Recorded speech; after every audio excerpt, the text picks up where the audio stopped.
आज हम UPP practice संख्या 3 आपके समक्ष देने जा रहे हैं।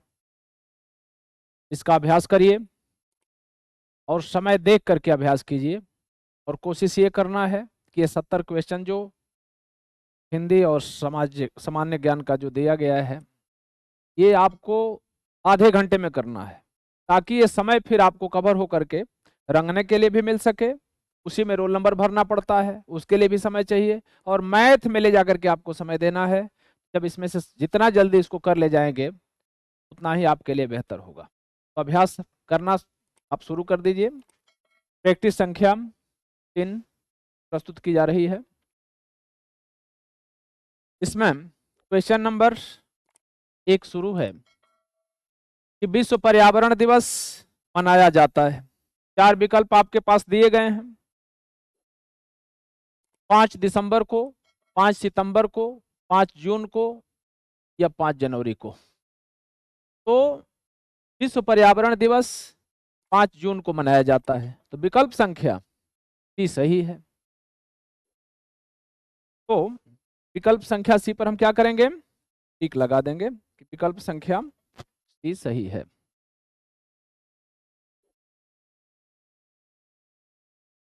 इसके अतिरिक्त दूसरा क्वेश्चन है कि हाल ही में 19वें एशियाई खेलों का आयोजन किस देश में हुआ।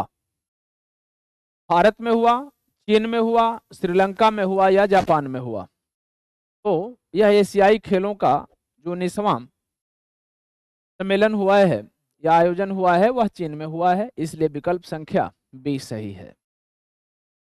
अगला है, सौर परिवार में निम्न में से कौन सा ग्रह सूर्य से अधिकतम दूरी पर है। तो आप जानते हैं कि सबसे पहला ग्रह बुध है, इसके बाद दूसरे नंबर का शुक्र है, तीसरे नंबर पर पृथ्वी, चौथे नंबर पर मंगल, 5वें नंबर पर बृहस्पति, 6ठे नंबर पर शनि, और इसके बाद 7वें नंबर पर अरुण, और फिर अंतिम स्थान पर वरुण है। तो वरुण वाला विकल्प क्या हो जाएगा, सही हो जाएगा। तो सौर परिवार में विकल्प इसे दिया है यूरेनस, शनि, वरुण और गुरु।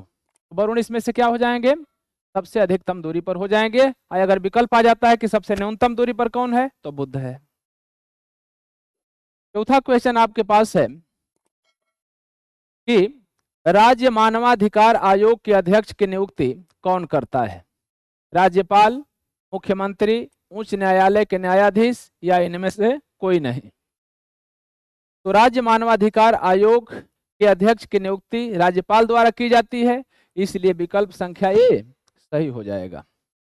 आगे देखेंगे, पांचवा कह रहे कि हाल ही में दिल्ली में संपन्न G20 शिखर सम्मेलन में किसको इस ग्रुप में शामिल किया गया। तो यहां पर विकल्प दे रहा है यूरोपीय संघ को, नाटो को, अफ्रीकी संघ को या इनमें से कोई नहीं।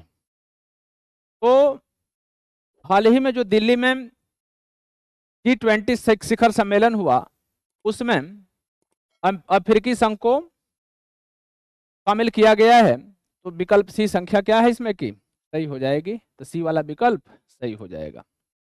अगला क्वेश्चन है क्वेश्चन नंबर 6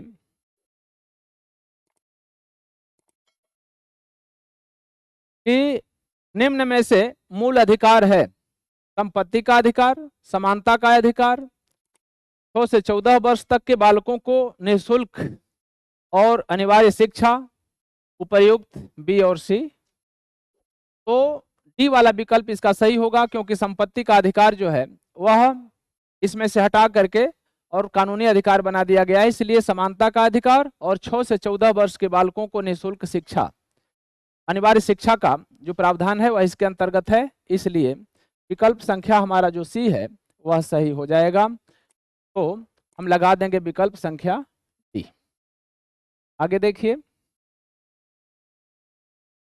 सातवां है कि धार्मिक आधार पर भारत है धार्मिक राज्य है, धर्म विरोधी राज्य है, पंथ निरपेक्ष राज्य है अथवा इनमें से कोई नहीं। तो धार्मिक आधार पर भारत पंथ निरपेक्ष राज्य है, इसलिए विकल्प संख्या सी सही होता है। आगे देखेंगे, क्वेश्चन नंबर 8 दिया है आपके पास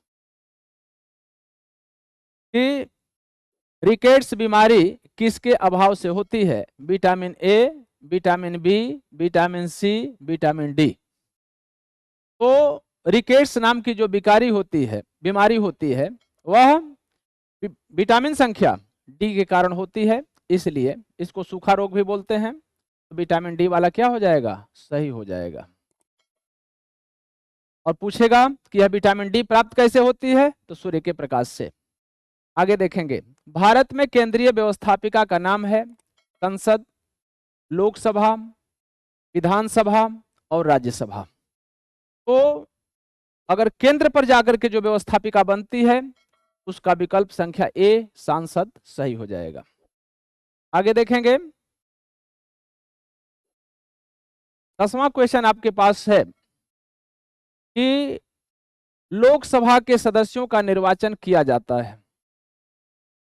तो लोकसभा के सदस्यों का निर्वाचन राज्यसभा के सदस्यों द्वारा किया जाता है, जनता के द्वारा किया जाता है, या विधानसभा के सदस्यों द्वारा किया जाता है, तो विधान परिषद के सदस्यों द्वारा किया जाता है। तो यह सीधे जनता के द्वारा किया जाता है, इसलिए विकल्प संख्या बी सही हो जाएगा। आगे देखेंगे, इसमें दे रहा है आपके पास क्वेश्चन नंबर 11 है। इसमें प्रश्न कह रहा है कि क्रायोजेनिक्स का मतलब क्या है, या क्रायोजेनिक्स का अर्थ क्या है? बहुत निम्न तापमान का अध्ययन करना, बहुत अधिक तापमान का अध्ययन करना, जीवाश्म का अध्ययन करना, या जीवाणुओं का अध्ययन करना। तो इसका विकल्प हो जाएगा ए, क्योंकि बहुत निम्न तापमान का अध्ययन करना ही क्रायोजेनिक्स के अंतर्गत आता है।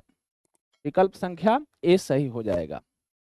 क्वेश्चन नंबर 12 दिया है कि अंतरिक्ष यात्री को अंतरिक्ष से आकाश ऐसा हो गया है, यहां पर रहना चाहिए कि कैसा दिखाई देता है? कैसा दिखाई देता है? विकल्प दिया है नीला, काला, बैगनी और लाल। तो अंतरिक्ष से अंतरिक्ष यात्री को जो आकाश है वह काला दिखाई देता है, लेकिन यहां पर प्रकाश के परावर्तन के कारण कुछ प्रकाश प्रकीर्णित हो जाता है, जिसकी वजह से हमें आकाश नीला दिखाई देता है, लेकिन वास्तव में वो काला होता है। तो ये हो गया क्वेश्चन संख्या आपका 12। इसके बाद देखेंगे क्वेश्चन नंबर 13। क्वेश्चन नंबर 13 देखिए, 13वां क्वेश्चन कह रहा है कि कंप्यूटर का वह भाग जो प्रोग्राम डिजाइन करता है या लिखता है और उसको मेंटेन भी करता है वह क्या कहलाता है? फाइल नेम, रिकॉर्ड, प्रोग्राम अथवा प्रोग्रामर। तो जो कंप्यूटर का वह भाग जो डिजाइन भी कर लेता है, लिखता भी है, मेंटेन भी करता है, उसे प्रोग्रामर कहते हैं। तो इस प्रकार से विकल्प संख्या डी सही हो जाएगा। क्वेश्चन नंबर 14 कह रहा है कि निम्नलिखित में से कौन भारत के राष्ट्रपति निर्विरोध चुने गए थे? निर्विरोध का मतलब होता है बिना मत दिए हुए। तो doctor Rajendra Prasad, doctor Radhakrishnan, doctor Sanjeev Reddy या बीबी गिरी। तो इसका विकल्प संख्या सी सही है, क्योंकि डॉक्टर संजीव रेड्डी निर्विरोध राष्ट्रपति के रूप में चुने गए थे। 15वां क्वेश्चन है कि कॉनकॉर्ड नाम निम्नलिखित में से किसका है? सुपरसोनिक हवाई जहाज का, कि एक परमाणु संयंत्र का, कि वाद्य यंत्र का, कि अमेरिकी अंतरिक्ष यान का। तो सुपरसोनिक हवाई जहाज है, उसी को कॉनकॉर्ड भी कहा जाता है, इसलिए विकल्प संख्या ए सही हो जाएगा। 16वां दे रहा है कि निम्न में से मोहनजोदड़ो में पाई गई सबसे बड़ी इमारत कौन सी थी? स्नानागार था, या अन्नागार था, या असेंबली हॉल था, इनमें से कोई नहीं। तो बी वाला विकल्प इसका सही होगा, क्योंकि वहां जो अन्न रखने का अन्नागार था या अन्न रखने की जो स्टोर थी वह सबसे बड़ी पाई गई थी, इसलिए इसका विकल्प संख्या बी सही हो जाएगा। आगे देखेंगे क्वेश्चन नंबर 17। 17 क्वेश्चन आपके सामने है। इसमें कह रहा है कि भौगोलिक इतिहास की दृष्टि से सबसे कम आयु की पर्वत श्रृंखला है पश्चिम घाट की, अरावली पहाड़ियां, नीलगिरी और हिमालय। तो पश्चिमी घाट की जो पहाड़ियां हैं वह सबसे कम आयु की है और सबसे अधिक आयु की अरावली पहाड़ियां और हिमालय जो है और नीलगिरी हैं वह इन दोनों के बीच की है। अर्थात अगर ये पूछा जाए कि भौगोलिक इतिहास की दृष्टि से सबसे कम आयु की पर्वत श्रृंखला कौन है तो पश्चिमी घाट हो जाएगा, तो विकल्प संख्या ये सही हो जाएगा। 18वां दिया है कि भारत में मूर्ति पूजा प्रारंभ होने के लगभग कब से संकेत मिलते हैं कि कब से भारतीय लोग मूर्ति की पूजा करने लगे। आर्यों के पूर्व से, माने आर्यों से पहले से ही पूजा की जाती थी, वैदिक काल से पूजा होने लगी, या मौर्यों के काल से होने लगी, या कुषाणों के काल से मूर्ति पूजा होने लगी। तो ये जो आर्य जब मध्य एशिया से इस भारत में आए तो पता चलता है इतिहास से कि उससे पहले से ही भारत में मूर्तियों की पूजा होती थी, तो आर्यों के आने से पूर्व, अतः विकल्प संख्या ए सही हो जाएगा। 19वां क्वेश्चन कह रहा है कि निम्नलिखित में से उपनिषद किसकी व्याख्या करता है। तो आर्यों के दर्शन और सिद्धांतों के बारे में बताता है, या आर्यों की कानून व्यवस्था को बताता है, आर्यों की राजनीतिक व्यवस्था को बताता है, या उपयुक्त में से कुछ भी नहीं बताता है। तो यह आर्यों के दर्शन और उनके सिद्धांतों की व्याख्या करता है, अतः विकल्प संख्या ए आपका सही हो जाएगा। आगे देखेंगे क्वेश्चन नंबर 20 कह रहा है कि कौन सी सामाजिक प्रथा केवल ऋग वैदिक काल की प्रतीक है। बाल विवाह प्रथा, पर्दा प्रथा, सती प्रथा अथवा दहेज प्रथा। तो सामाजिक प्रथा केवल ऋग वैदिक काल की प्रतीक है तो वह है पर्दा प्रथा, इसलिए हमारा विकल्प भी सही होता है। अगला क्वेश्चन आपके पास है 21 नंबर। 21 नंबर क्वेश्चन कह रहा है कि विश्व के शीत मरुस्थलों को किस अन्य नाम से जाना जाता है। टैगा के नाम से, टुंड्रा के नाम से, हिमाच्छादित क्षेत्र के नाम से, अथवा इनमें से कोई नहीं। तो विश्व के शीत मरुस्थल अर्थात जितने भी उत्तरी और दक्षिणी ध्रुव के मरुस्थल हैं, तो विश्व के शीत मरुस्थलों को टुंड्रा प्रदेश के नाम से जाना जाता है, इसलिए विकल्प संख्या बी सही हो जाएगा। क्वेश्चन नंबर 22 दे रहा है कि वर्तमान में संयुक्त राष्ट्र संघ के सदस्य देशों की संख्या क्या है। तो वर्तमान में इनकी संख्या 193 है, क्योंकि उसे तो विकल्प 191, 192, 193 और 194 है, लेकिन सी वाला विकल्प आपका क्या हो जाएगा, सही हो जाएगा। 23वां क्वेश्चन दिया है कि भारतीय संविधान की प्रस्तावना में समाजवाद शब्द किस संशोधन से जोड़ा गया। बताया जा रहा है कि 44वें संशोधन से, 42वें संशोधन से, 73वां संशोधन से अथवा 73वां संशोधन से। तो भारतीय संविधान की प्रस्तावना में समाजवाद 42वां संशोधन के द्वारा जोड़ा गया, इसलिए विकल्प संख्या बी आपका सही होता है। 24वां दे रहा है कि भारत में हिंदी के बाद सबसे अधिक या सर्वाधिक बोली जाने वाली भाषा है तमिल, मराठी, तेलुगु अथवा कन्नड़। तो तमिल सबसे, हिंदी के बाद तमिल का स्थान आता है, इसलिए विकल्प संख्या ये आपका सही है। तो पूछा जाए कि हिंदी के बाद सबसे अधिक भारत में बोली जाने वाली भाषा कौन है, तो तमिल हो जाएगी। अगला आपके पास क्वेश्चन है 25।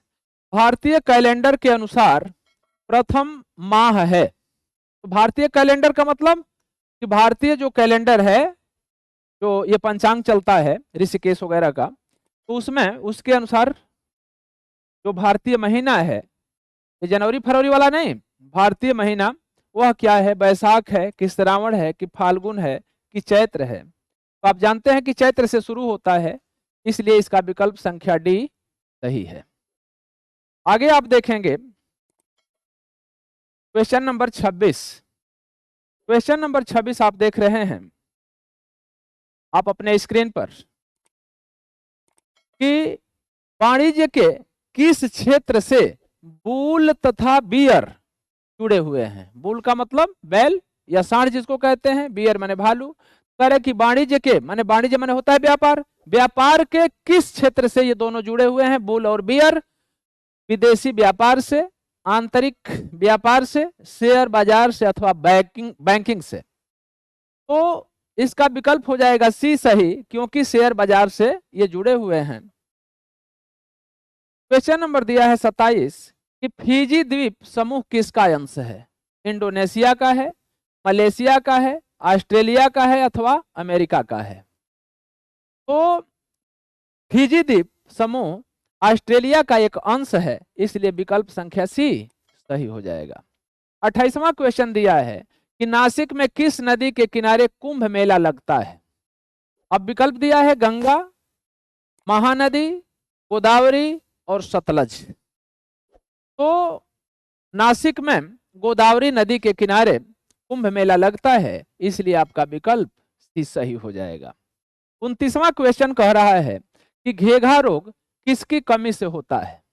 घेघा रोग किसकी कमी से होता है? क्लोरीन की कमी से, कि लोहा की कमी से, कि आयोडीन की कमी से, कि कैल्शियम की कमी से? तो घेघा रोग जो है वह आयोडीन के कमी से होता है, इसलिए विकल्प संख्या सी सही हो जाएगा। 30वां क्वेश्चन आपको दे रहा है कि निम्नलिखित में से कौन सा तत्व किसी स्थान के मौसम को प्रभावित करता है? वहां की मिट्टी, वहां की ऊंचाई, पेड़ पौधे अथवा पशु पक्षी? तो उसकी ऊंचाई, जिसको ऊंचावच कहते हैं, तो वहां की ऊंचाई किसी तत्व, कह रहा है कि ये ऊंचाई नामक जो तत्व है वह किसी स्थान के मौसम को प्रभावित करता है। विकल्प संख्या बी इसका क्या हो जाएगा? सही हो जाएगा। इसके बाद क्वेश्चन नंबर 31 आप देखेंगे, इस साइड है, आगे देखिए। क्वेश्चन नंबर 31 आपके स्क्रीन पर है कि हाल ही में कौन सा राज्य बिजली की सर्वाधिक मांग पूरी करने वाला देश का पहला राज्य बन गया है? तो विकल्प दिया है मध्य प्रदेश, महाराष्ट्र, गुजरात और उत्तर प्रदेश। कौन सा विकल्प सही होगा? तो उत्तर प्रदेश सर्वाधिक मांग को पूरी करने वाला देश का पहला राज्य बन चुका है, इसलिए विकल्प संख्या डी सही हो जाएगा। बटरफ्लाई, बटरफ्लाई किससे संबंधित है? क्रिकेट से, घुड़दौड़ से, निशानेबाजी से अथवा तैराकी से? तो बटरफ्लाई तितली उड़ती है, इसलिए यह क्या है? तैराकी से संबंधित है। विकल्प संख्या डी आपका सही हो जाएगा। निम्नलिखित में से किस खेल के मैदान का आकार सबसे बड़ा होता है? क्रिकेट का सबसे बड़ा होता है, फुटबॉल का, पोलो का अथवा बेसबॉल का? तो फुटबॉल चूंकि काफी दूरी तक दौड़ना पड़ता है, इसलिए यह क्या होता है? फील्ड सबसे बड़ा होता है। ये वाला आपका सही हो जाएगा। आगे देखिए, शारदा कानून किससे संबंधित है? सती प्रथा से, बाल विवाह से, सती विवाह से अथवा दहेज प्रथा से? तो शारदा कानून बाल विवाह से संबंधित है, इसलिए हमारा विकल्प संख्या बी सही हो जाएगा। 35वां क्वेश्चन है कि केंद्रीय औषधि अनुसंधान संस्थान कहाँ स्थित है? इलाहाबाद प्रयागराज में है, लखनऊ में है, दिल्ली में है अथवा पुणे में है? तो केंद्रीय औषधि अनुसंधान संस्थान लखनऊ में है, इसलिए आपका विकल्प संख्या बी सही होता है। आगे देखेंगे क्वेश्चन नंबर 36 में निर्देश दिया है, बोल रहा है कि इसको पहले ध्यान से पढ़िए। निम्नलिखित गद्यांश को ध्यान पूर्वक पढ़िए तथा पूछे गए प्रश्नों के उत्तर वाले विकल्प का चयन कीजिए। ध्यान से पहले पढ़ा जाता है, एक बार अगर दिमाग में पूरी कहानी बैठ गई तो उत्तर देना काफी आसान होता है। बता रहा है कि इस समय तो कितनी ही महारानियां हिंदी का गौरव बढ़ा रही हैं, उस समय एकमात्र सरस्वती पत्रिकाओं की रानी नहीं सेविका थी। अब पत्रिकाओं को ही यहां महारानी कहा गया है, पत्रिकाओं को ही यहां पर क्या कहा गया है? महारानी कहा गया है। तो इसको ध्यान में रखेंगे, महारानी किसको कहा गया है? पत्रिकाओं को। तो कह रहे कि उस समय सरस्वती ही पत्रिकाओं की रानी नहीं बल्कि सेविका थी। तब उसमें कुछ छपना या किसी का जीवन चरित्र आदि प्रकाशित कराना बड़ी बात समझी जाती थी। ऐसी दशा होने के कारण मुझे बड़े बड़े प्रलोभन दिए जाते थे। कोई कहता मेरी मौसी का मर्सिया छाप दो, मैं तुम्हें गले में बनारसी दुपट्टा डाल दूंगा। कोई आज्ञा देता मेरे प्रभु का सचित्र जीवन चरित्र निकाल दो, तो तुम्हें एक बढ़िया पैर गाड़ी नजर की जाएगी। इन प्रलोभनों का विचार करके मैं अपने दुर्भाग्य को कोसता और कहता कि जब मेरे आकाश महलों को खुद मेरी पत्नी ने गिरा करके चूर कर दिया, तब भला ये घड़ियां मैं हजम कर सकूंगा। नतीजा यह हुआ कि मैं बहरा और गूंगा बन जाता था और सरस्वती में ही वही मसाला जाने देता जिसमें मैं पाठकों का लाभ समझता। मैं उनकी रुचि का सदैव ख्याल रखता और देखता रहता कि मेरे किसी काम से उनको सत्य पथ से विचलित होने का साधन न प्राप्त हो। आगे देखेंगे, संशोधन द्वारा लेखों की भाषा बहुसंख्यक पाठकों की समझ में आने लायक कर देता। यह न देखता कि यह शब्द अरबी का है या फारसी का या तुर्की का। देखना सिर्फ यह है कि इस शब्द वाक्य या लेख का आशय अधिकांश पाठक समझ लेंगे या नहीं। अल्पज्ञ होकर के भी किसी पर अपनी विद्वता की झूठी छाप लगाने की कोशिश मैंने कभी नहीं किया। अब इस चीजों का भला ध्यान रखा जाए तो पत्रिका में कमी आ ही नहीं सकती। अब इस पर प्रश्न पूछे जा रहे हैं, प्रश्नों को ध्यान से, अब तो इसको पढ़ लिए आप और प्रश्नों को ध्यान से देखते जाइए। पहला प्रश्न आपके सामने है कि इस गद्यांश में महारानी का क्या आशय है। तो आपने देखा कि महारानी किसको कहा जा रहा है, पत्रिकाओं को कहा जा रहा है। तो महारानी का आशय सरस्वती पत्रिका से है। महारानी का अर्थ सबसे बड़ी रानी से है। महारानी का अर्थ इस समय प्रकाशित हो रही साहित्यिक पत्रिकाओं से है, या महारानी का अर्थ हिंदी भाषा से है। तो अब इसका विकल्प, अगर इसको देख रहे हैं कि महारानी का आशय सरस्वती पत्रिका से है, तो सरस्वती पत्रिका को तो उसमें दासी बताया गया था कि अधिक लोगों की सेवा करती थी, लेकिन महारानी तो थी नहीं। तो सी वाला विकल्प इसमें सही हो जाएगा कि सारी जितनी भी पत्रिकाएं थी वह महारानियों का काम करती थी। इसलिए विकल्प संख्या सी हो जाएगा कि महारानी का अर्थ इस समय प्रकाशित हो रही साहित्यिक पत्रिकाओं से है। आगे देखेंगे, क्वेश्चन नंबर 37 आपके पास दे रहा है कि सरस्वती पत्रिका की अन्य पत्रिकाओं के बीच कैसी स्थिति थी। सरस्वती पत्रिका में रचना का प्रकाशित होना गौरव की बात थी। सरस्वती पत्रिका की स्थिति उस समय नगण्य थी।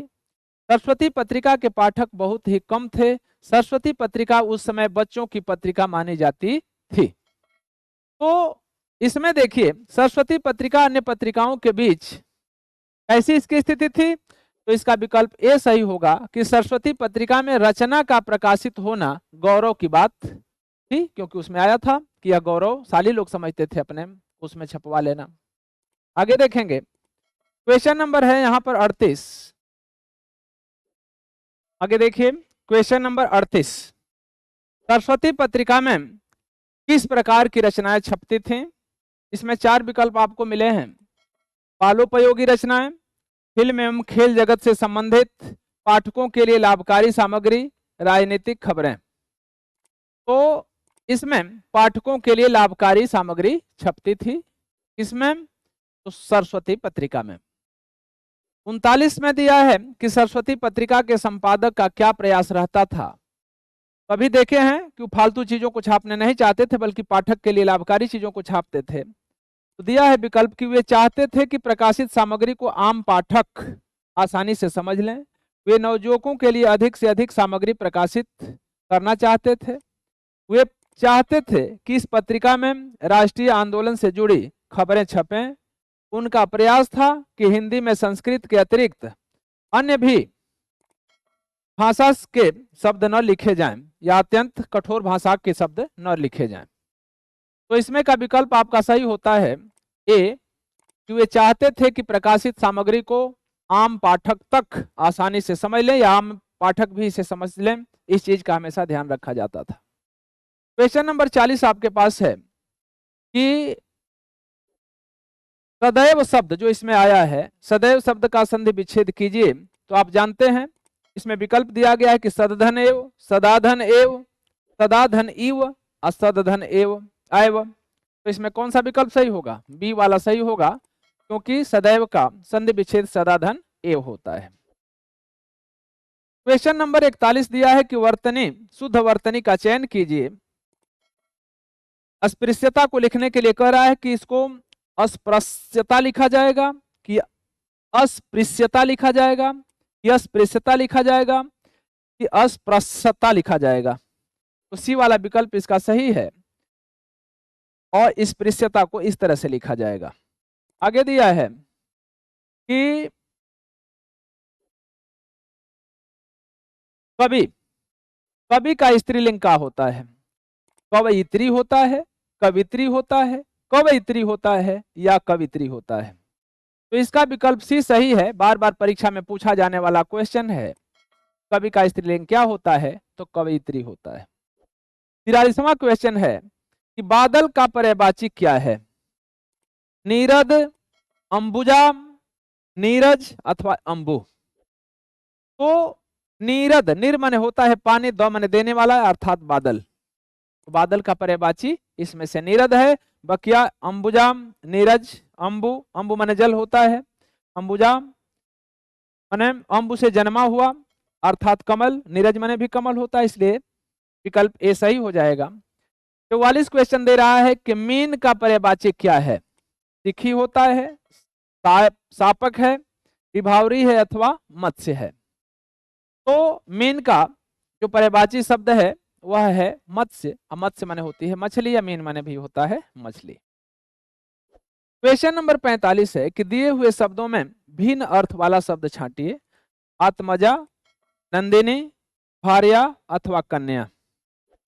तो सी इसका विकल्प सही हो जाएगा, क्योंकि आत्मजा, नंदिनी और कन्या का अर्थ होता है पुत्री से। ठीक है, तो भार्या इसका क्या हो जाएगा? भिन्न अर्थ हो जाएगा।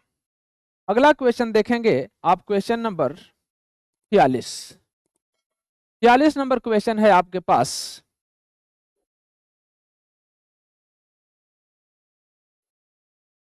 क्वेश्चन नंबर 46 है कि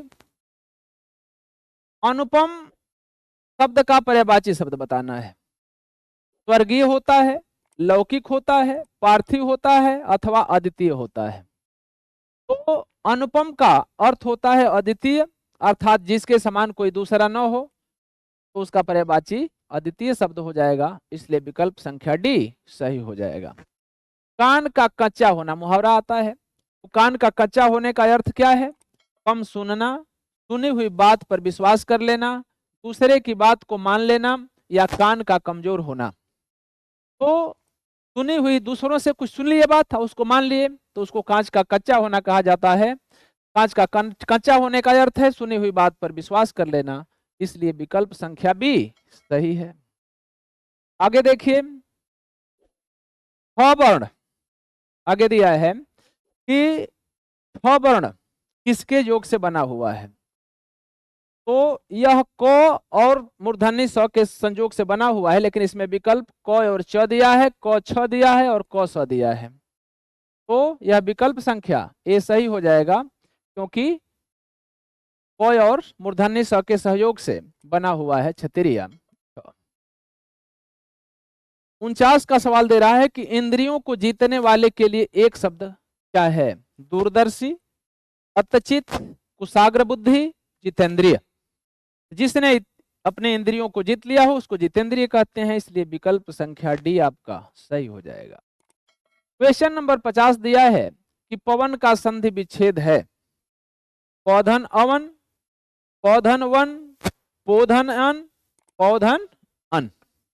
तो विकल्प संख्या सी सही हो जाएगा, क्योंकि पवन का संधि विच्छेद पोधन अन होता है, और वही पावन का पूछ दे तो पौधन अन होता है। आगे देखिए, क्वेश्चन नंबर 51 है कि कपटी मित्र के लिए सही मुहावरा है। दांत काटी रोटी, आस्तीन का सांप, अक्ल की दुम, आबनूस का कुंदा। तो कपटी मित्र के लिए सही मुहावरा होगा कि आस्तीन का सांप, बिल्कुल ये सटीक बैठता है। कभी कभी इसको उलट के पूछ देता है कि आस्तीन का सांप का अर्थ है, तो आप लिखेंगे कपटी मित्र, और कपटी मित्र पूछ रहा है तो आस्तीन का सांप हो जाएगा। आगे देखेंगे, क्वेश्चन नंबर 52 आपके पास है, उसमें पूछा जा रहा है कि कालिंदी का पर्यायवाची क्या है। माने कालिंदी का, इसमें से 4 विकल्प हैं, उसमें से कौन से अर्थ कालिंदी से मेल करता है? सरस्वती, लक्ष्मी, गंगा या जमुना। तो कालिंदी का है अर्थ वह है जमुना। जमुना माने कालिंदी और कालिंदी माने जमुना। 53 क्वेश्चन है कि आधुनिक हिंदी साहित्य की पहली आत्मकथा के लेखक कौन माने जाते हैं? बाबूश्याम सुंदर दास, देवेंद्र नाथ सत्यार्थी, हरिवंश राय बच्चन या जयशंकर प्रसाद। तो आधुनिक हिंदी साहित्य की पहली आत्मकथा के लेखक बाबूश्याम सुंदर दास माने जाते हैं, इसलिए 53 का विकल्प संख्या ए सही हो जाएगा। 54 क्वेश्चन दे रहा है कि कार्य के आरंभ में ही विघ्न पड़ना किस मुहावरे का अर्थ है? पहला दे रहा है सिर मारना, दूसरा है सिर पर सेहरा बंधा होना, सिर मुड़ाते ही ओले पड़ना या सिर पर शैतान सवार होना। तो कार्य आरंभ होते ही अगर विघ्न पड़ने लगे तो उसको कहा जाता है कि सिर मुड़ाते ही ओले पड़ गया, इसलिए विकल्प संख्या सी सही हो जाएगा। क्वेश्चन नंबर 55 दे रहा है कि किस कवि को कवियों का कवि कहा जाता है? विकल्प दिया है धर्मवीर भारती, शमशेर बहादुर सिंह, रघुवीर सहाय, सर्वेश्वर दयाल सक्सेना। तो इसका विकल्प भी सही हो जाएगा, क्योंकि शमशेर बहादुर सिंह को कवियों का भी कवि कहा जाता है। क्वेश्चन नंबर 56 है आपके सामने कि सितारे हिंद किस लेखक का उपनाम है? सितारे हिंद किस लेखक का उपनाम है? इसमें दिया गया है राजा लक्ष्मण सिंह, पाल मुकुंद गुप्त, राजा शिव प्रसाद और राजेंद्र प्रसाद। तो राजा शिव प्रसाद सितारे हिंद इनको कहा जाता है, इसलिए विकल्प संख्या सी सही हो जाएगा। अगला क्वेश्चन आपके पास 57 है, इसमें कह रहा है कि रानी केतकी कहानी के कहानीकार कौन है? इंसा अल्लाह खां है कि माधव राव सप्रे हैं, किशोरी लाल गोस्वामी हैं या वृंदावन लाल वर्मा है। तो रानी केतकी कहानी के कहानीकार इंसा अल्लाह खां हैं, इसलिए विकल्प संख्या ए सही होता है। बीजक किस रचयिता की रचनाओं का संग्रह है?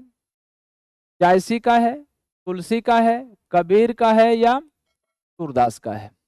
तो यह कबीर की रचना बीजक है, उसी में साखी शबद रामायणी रची गई है, ये कबीर का हो जाएगा।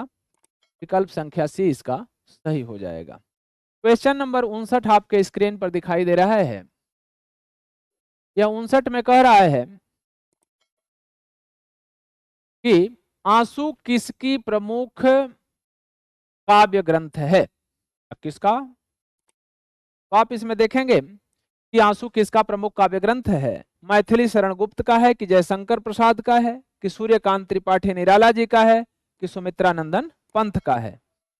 तो आंसू और झरना वगैरह जो है वह जयशंकर प्रसाद की रचनाएं हैं, इसलिए विकल्प संख्या बी सही हो जाएगा।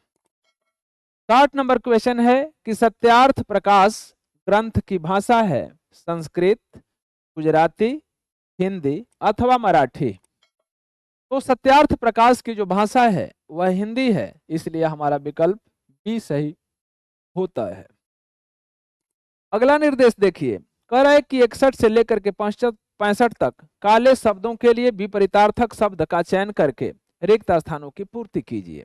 विपरीतार्थक का मतलब होता है विलोम शब्द। विलोम शब्द चुनना है कि कौन सा विलोम शब्द इसमें बढ़िया बैठेगा।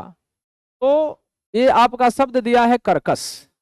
कह कि कर्कश स्वभाव की दीप्ति की मित्रता स्वभाव की अनिता से बहुत पुरानी है। तो कह रहा है कि कर्कश स्वभाव की दीप्ति, दीप्ति माने हो रहा है प्रकाश, तो पूछ रहा है कि कर्कश यही काला वर्ण है, तो कर्कश का विलोम इसमें से क्या है? कोमल है, पटु है, निष्ठुर है या असभ्य है? तो कर्कश का होता है कोमल, इसलिए विकल्प संख्या ए सही हो जाएगा। कि कर्कश स्वभाव की दीप्ति की मित्रता कोमल स्वभाव की अनिता से बहुत पुरानी है। आगे देखिए 62 क्वेश्चन दे रहा है कि विजय के साथ किसी जुड़ी रहती है। अब विजय के साथ किसी की खुशी तो जुड़ी नहीं रहती, तो खुशी भी जुड़ी रहती है, और मेहनत भी, और वीरता भी, पराजय भी। तो अगर समानार्थी कहता तो विजय का खुशी हो जाता, लेकिन क्या कह रहा है, विपरीत पूछना है, तो विजय के साथ किसी का पराजय भी जुड़ा रहता है, इसलिए विकल्प संख्या डी सही हो जाएगा। 63 कह रहा है कि भजन की सभा में धनी और साथ साथ बैठते हैं। अब धनी का विलोम क्या होगा? विकल्प दे रहा है विद्वान, विवेकी, निर्धन और पापी। तो धनी का क्या होता है? विलोम निर्धन होता है, इसलिए विकल्प सी सही हो जाएगा कि भजन की सभा में धनी और निर्धन साथ साथ बैठते हैं। अगला आप देखेंगे क्वेश्चन नंबर 64 आपके स्क्रीन पर है। इसको देखिए, कह रहे कि इस संक्षिप्त गद्यांश की व्याख्या कीजिए। तो अब क्या इसमें भर दिया जाए कि यह सेंटेंस पूरा हो जाए या वाक्य पूरा हो जाए? तो इस संक्षिप्त गद्यांश की सरल व्याख्या कीजिए, विस्तृत व्याख्या कीजिए, अपने शब्दों में व्याख्या कीजिए, अथवा भावपूर्ण व्याख्या कीजिए। तो व्याख्या का मतलब होता है बढ़ा चढ़ा के करना, इसलिए विस्तृत वाला इसमें क्या हो जाएगा? सही हो जाएगा। तो इस संक्षिप्त गद्यांश की विस्तृत व्याख्या कीजिए। 65 नंबर क्वेश्चन कह रहा है कि व्यक्तित्व की सुधा ने कैसा अद्भुत मूक अभिनय किया? तो इसमें सबल भरा जाएगा, गंभीर भरा जाएगा, निर्बल भरा जाएगा, या बाचाल भरा जाएगा? तो बाचाल। बाचाल चूंकि विपरीत भरना है, तो बाचाल का तो मुख होता है, तो मुख इसमें दिया हुआ है, तो बाचाल आपको ढूंढना है। तो बाचाल व्यक्तित्व की सुधा ने कैसा अद्भुत मूक अभिनय किया। ठीक है, आगे देखिए, निर्देश को ध्यान से पढ़ना है और तब आपको उत्तर देना है। निर्देश दे रहा है कि उचित उत्तर विकल्प का चयन कीजिए। तो अब इसमें से कौन सा विकल्प उत्तम है उसको चुन लेना है। रस्सी को सांप समझ लेना क्या है? संदेह है, अंधविश्वास है, भावना है, या भ्रम है?